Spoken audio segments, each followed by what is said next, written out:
Governor को, राज्यपाल साहब को अधिकार है कि इंसानियत के नाते उसको माफ कर दिया जाए।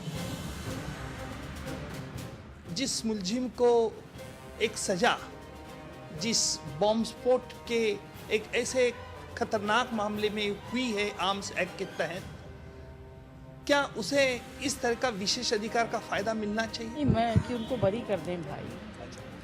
नहीं, वो एक शख्स जो है 20 साल से बेचारा सफर कर चुका है। I mean what is this?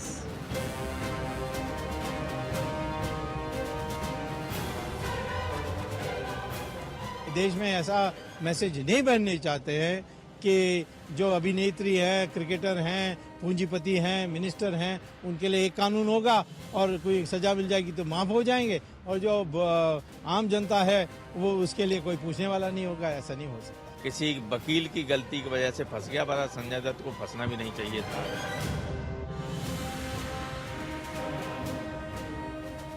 अगर ऐसी कोई बात कही गई है तो सरकार में जिस इन विभागों की जिम्मेदारी बनती है या राज्य सरकार में जिन लोगों की जिम्मेदारी बनती है वो जरूर उसको अपने संज्ञान में लेंगे। पूरी जांच के बाद और न्यायिक प्रक्रिया के बाद उसको सर्वोच्च न्यायालय से कोई दंड मिलता है तो उसको माफ़ी देने की बात करना जो है वो एक बहुत ही गलत संदेश देता है।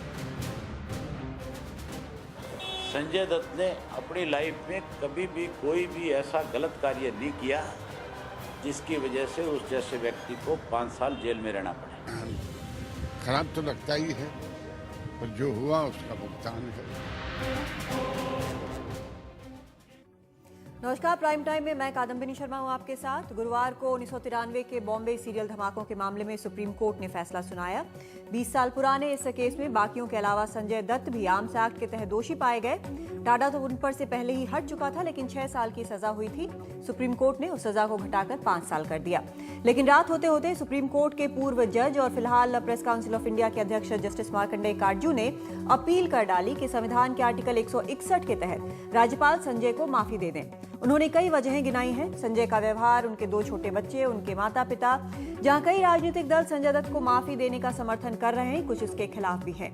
कई कानून के जानकार भी इसके खिलाफ हैं। संजय दत्त बड़े फिल्म स्टार हैं, लाखों लोगों की सहानुभूति उनके साथ है, लेकिन क्या जिस रहम की बात उनके लिए की जा रही है वो बाकियों के लिए भी होगी? सवाल ये भी है कि भले ही अदालत ने भी माना कि संजय दत्त ने गैरकानूनी हथियार रखने के अलावा कुछ भी गलत नहीं किया, आतंकवादी नहीं है, लेकिन क्या ऐसा किसी आम आदमी के साथ हो तो राजनीतिक दल क्या कहेंगे, क्या करेंगे? सजा पाने के बाद माफी कोई नई चीज नहीं है। होते रहे हैं ऐसे मामले और आगे भी होते रहेंगे, लेकिन इसका आधार क्या हो, ये सबसे बड़ा सवाल है। इस पूरे मुद्दे पर चर्चा के लिए हमारे साथ खास मेहमान मौजूद हैं, लेकिन सबसे पहले हम आपको दिखाते हैं कि जस्टिस काटजू और जाने माने वकील और एनसीपी के राष्ट्रीय सचिव माजिद मेमन संजय दत्त को माफी देने के पक्ष में क्यों है। जस्टिस काटजू, आपने जो अपील किया, आपने कई सारी चीज़ें बोली हैं कि आपका मैं प्रेस रिलीज देख रही थी, उसमें आपने कहा है कि पहले ही 18 महीने की जेल हो चुकी है, बच्चे हैं 2 छोटे छोटे और कोई आतंक का मामला नहीं है, तो इसमें माफ़ी देने लायक एक पूरा मामला बनता है। लेकिन सच में एक जज के तौर पर इतने सालों तक आप कोर्ट में जज रहे हैं, आपने बहुत सारे मामले देखे, आपको सच में ऐसा लगता है कि माफ़ी का ये एक आइडियल मामला है? हाँ, क्योंकि देखिए ये जुडिशल प्रोसीडिंग नहीं है। जो पार्डन की प्रोसीडिंग होती है ये कोर्ट ऑफ लॉ नहीं है। जुडिशल प्रोसीडिंग में अगर मानिए मिनिमम सेंटेंस प्रिस्क्राइब्ड है तो जज को कोई डिस्क्रिप्शन नहीं है, बिलो दैट मिनिमम दे नहीं सकता है।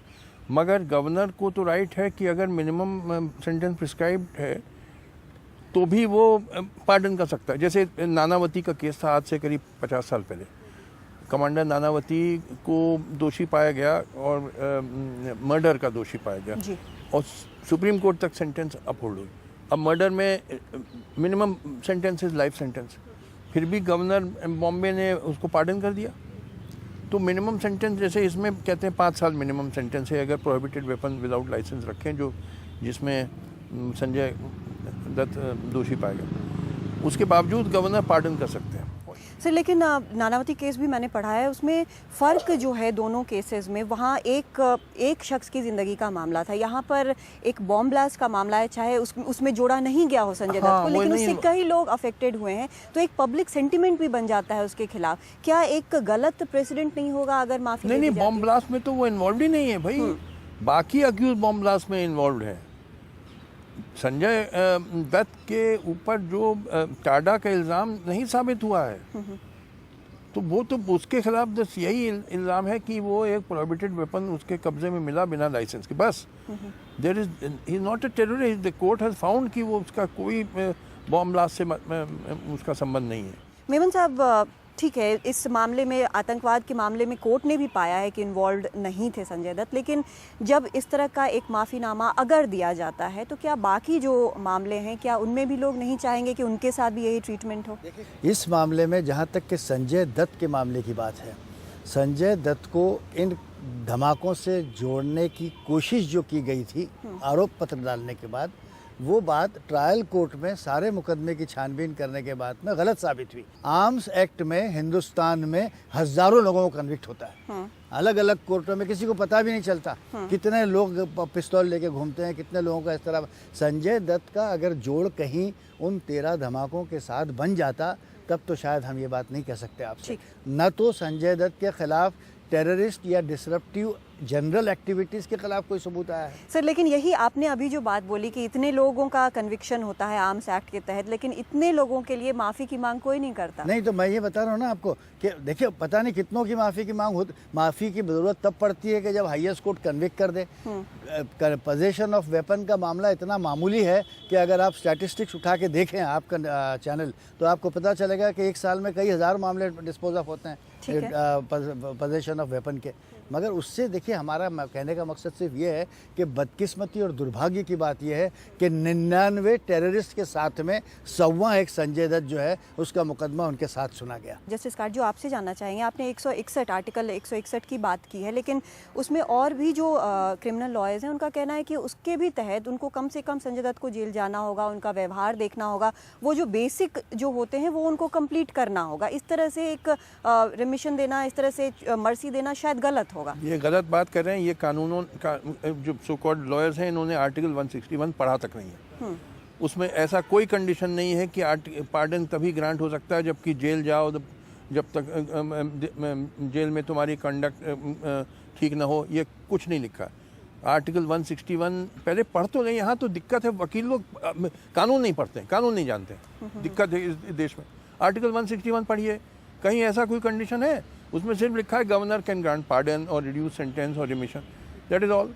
देखिए, उन वकीलों को जवाब ये दे दें आप कि वो दो चीज़ों को मिक्स कर रहे हैं। Pardon is a different proceeding, रेमिशन is another proceeding. वो जो बात कर रहे हैं वो रेमिशन की कर रहे हैं। रेमिशन सरकार तब करती है जब वो गुड बिहेवियर कुछ अरसा बिताने के बाद होता है। It's a different story, don't mix it up. ठीक है, तो आपके मुताबिक अभी इमीडिएटली ऐसा हो जाना चाहिए, माफ़ी दे देनी चाहिए, क्योंकि 18 महीने उन्होंने जेल में काटे, उनका कंडक्ट जो भी वजह आपने बताई हैं, बिल्कुल हो जाना चाहिए। It is fittest case for pardon. मैंने बताया कि इससे ज़्यादा फिटर केस क्या हो सकता है? वो आदमी टेररिस्ट नहीं, मैक्सिमम उसने ऑफेंस किया कि he kept a prohibited weapon in his position without licence, even he did not use that weapon. और 20 साल हो गए, इस बीच में इतनी तकलीफ़ें झेली उसने, 1.5 साल जेल भी रहा, बच्चे हो गए हैं, छोटे बच्चे हैं।